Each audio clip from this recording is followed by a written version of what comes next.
Hey guys, it's Tom here from Pro Direct Running, and today I'm even more up and about than normal because we're going to be talking about one of the most hyped super shoe releases and one that I've been waiting for a very long time. This is the Nike Alphafly 3. So first of all, I should preface this review by saying that we've already done a first look at the Alphafly 3, which goes into more of the updates and the tech and that kind of stuff, which you can find by clicking somewhere around here. So in this video, I'm going to be focusing more on the actual nitty-gritty performance of the Alphafly 3 after racking up some miles in them. So I've said it before and I'll say it again, the original Alphafly has reigned supreme for me personally since its initial launch back in 2020, and it's an experience to run in really unlike anything else out there, and I'd still put it right at the very top of the super shoe market even 3 years after that initial launch. Then the Alphafly 2 came along and we widened the base. We made a few democratic changes, adding a little bit more foam under the AirPods just to make it a bit more suitable to different types of runner. But it did gain a fair bit of weight, which wasn't the most welcome of changes. But with the Alphafly 3, I'm happy to say that the king is officially back. Oh, surprise, surprise, the king is back! Now, obviously for a shoe of this stature and with so much hype and questions around it, before recording this video, I really wanted to make sure I'd done at least a couple of decent sessions in the shoe. And so the first run I had was a pretty standard 10K progression. I started just under 4-minute Ks and finished around 3:20s. And then the second session I did literally this morning before filming this video, which was 2 sets of 5, 4, 3, 2, 1 minutes of 60 seconds recovery.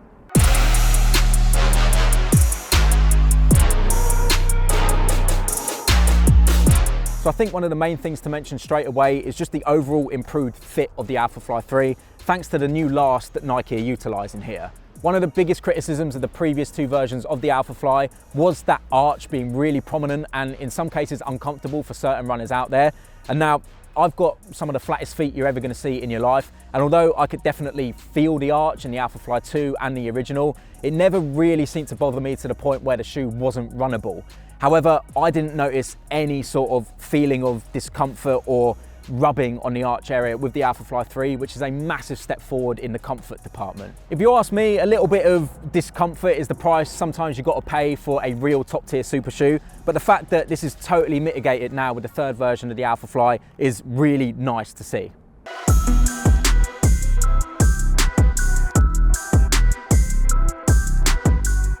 Some of these additional comfort gains are also thanks to the new upper that we got on the Alphafly 3. It's a very slightly revamped version of Atom Knit, and it utilises softer yarns, which overall just feels a little bit more comfortable and less abrasive on the foot.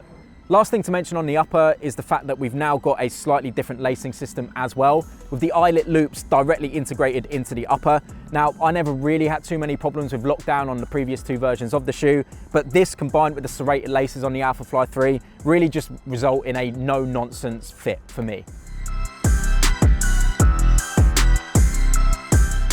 Now then, into the juicy bit, and in terms of underfoot feel, we've obviously still got a full max stack 40mm of ZoomX in the Alphafly 3 and an 8mm drop, but the fact that the midsole is now completely connected in one single unit in opposed to the previous versions of the shoe, overall just make the ride so much smoother and more natural feeling underfoot, while still getting the absolute maximum benefits from those AirPods in the forefoot.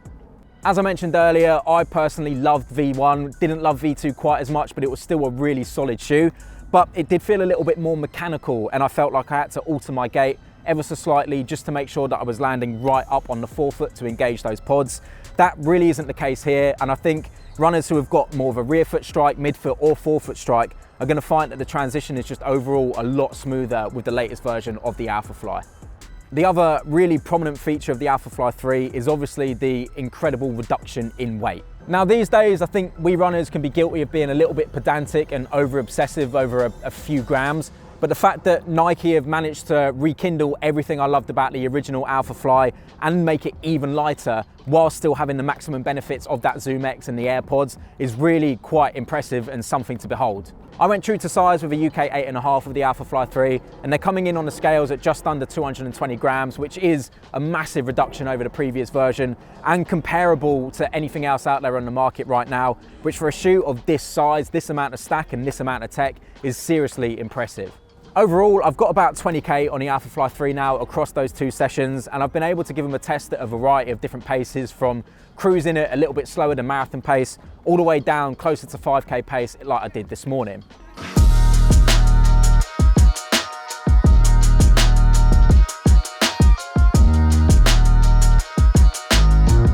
When running at that kind of cruisy marathon type effort, the shoe just feels effortless, and it's, to be honest, one of the only real shoes that makes running feel easy. And then when you're getting down to that 5k pace, the reduction in weight is super noticeable. The pickup is way easier, way more natural than previous versions of the shoe. And overall, I'm sort of just a little bit in love with this update that we've got here. I know some people weren't a massive fan of how loud previous versions of the Alphafly were underfoot, and spoiler alert, the Alphafly 3 is still pretty bloody loud once you get going. The AirPods are a bit squeaky, but to be honest, I could not care less about that for the performance benefits that you get from this shoe. And for me, running on quiet country roads and little housing estates where you've got dog walkers and unsuspecting pedestrians, it's actually quite handy having a shoe that's loud enough that people can hear you coming from 100 meters away. So overall, an unbelievably good update all round.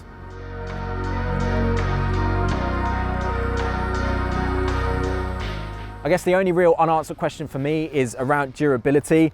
Nike are utilising a fast shot rubber outsole here, which essentially is a slightly different compound to what they've used before. There's a little bit less of it, and so I don't know how these are going to hold up over hundreds of miles, although I have seen certain people take these over 200 miles already, and they're looking pretty decent. So the 2 runs that I've done in the shoe so far have both been in pretty wet conditions, and you can see there's some wrinkling and discoloration to the ZoomX foam on the bottom in the exposed areas like you'd expect.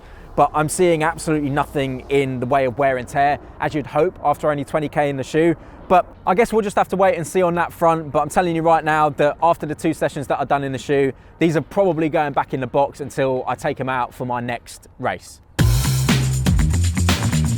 So there we go, that's just about going to do it for this review of the Nike Alphafly 3. And as you can tell, I am absolutely head over heels and think this is just about the perfect update to an already incredibly popular marathon racer.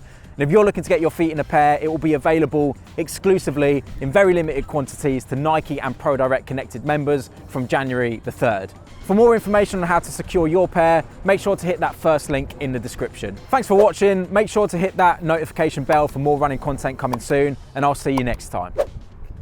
Wallop. I do love this shoe, you know, it's unbelievable. I'm not joking. And stopping me having to shout at them. So, yeah, I mean, you know. Little Tom Poland. Yeah, oi, move! What are you doing in my swamp? I guess, ain't they absolutely beautiful? This little proto colorway is doing all sorts for me, Lewis. Oh yes. Oh yeah, look at that proto colorway. Oh.